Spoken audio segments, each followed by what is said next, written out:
ମାମା ତମେ କ'ଣ କରୁଛ? ମୁଁ ଗୋଟେ ପ୍ୟାଣ୍ଟ ଏବେ କଟିଂ କରୁଥିଲି। ସେଇ ପ୍ୟାଣ୍ଟ ପାଇଁ ଏବେ ଗୋଟେ ପକେଟିଂ କଟିଂ କରୁଛି। ପକେଟ୍ ତ ଦେଖ କେମିତି ପକେଟଟା କଟିଂ କରୁଛି। ଦେଖ ତାଙ୍କର କପଡ଼ା ଏତିକି ହିଁ ବଞ୍ଚିଛି। ସେଇ ହିସାବରେ ମୁଁ ପକେଟ୍ ଲଗେଇବି। ତ ଫାର୍ଷ୍ଟ ହେଲା ତାର ଲେନ୍ଥ ମୁଁ 12 ଇଞ୍ଚ ନେଇଯାଇଛି। ତାପରେ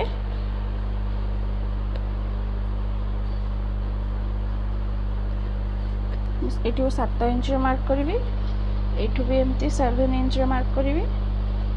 ତାପରେ ଏଇଠୁ ଆମେ କ'ଣ କରିବା ନା ତାକୁ ପୁରା ଏଇ ଗାରରୁ ଏଇଟାକୁ ମିଶାଇ ଦେବା।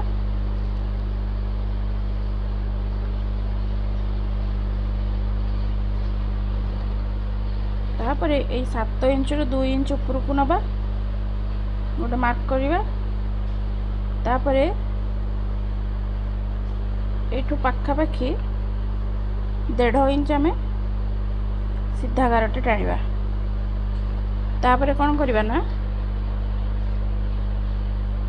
ଏଇ ଫ୍ରେଞ୍ଚ କ୍ରପ୍ ସ୍କେଲଟାକୁ ରଖିବା, ଏମିତି ଥରେ ମାର୍କ କରିବା।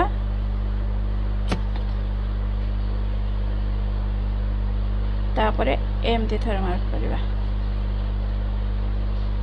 ତ ପକେଟିଂଟା ଏମିତି ହିଁ କଟିବ। ପକେଟଟା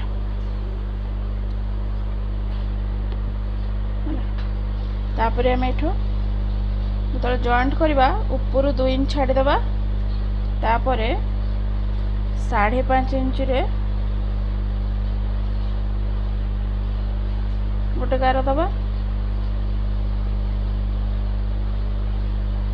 এই ଯେଉଁ 5.5 ଇଞ୍ଚଟା ଏଇଟା ଆମର ହାତ ପୁରେଇବା ପାଇଁ ପକେଟ୍ ଭିତରେ ସେଇ ଜାଗାଟା ରହିବ। ଏଠି ଖୋଲା ରହିବ, ଆଉ ସବୁ ଜଏଣ୍ଟ ହେଇଯିବ।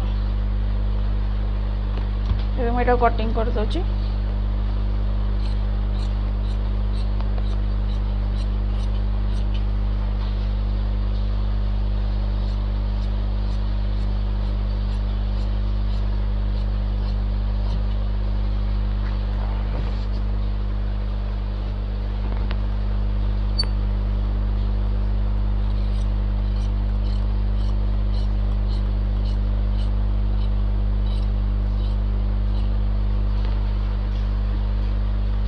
এইটা যেহেতু খোলা ପଟ ଅଛି, କପଡ଼ା ନଥିଲେ ଆମେ ଆଡ଼ଜଷ୍ଟ କରିକି କରିବା କଥା। ଯେହେତୁ ଖୋଲା ଅଛି ଆମେ ଏଇଠି କ'ଣ କରିବା ନା ଆଗେ ସିଲେଇ କରିକି ଇଣ୍ଟରଲକ୍ ମାରିଦେବା।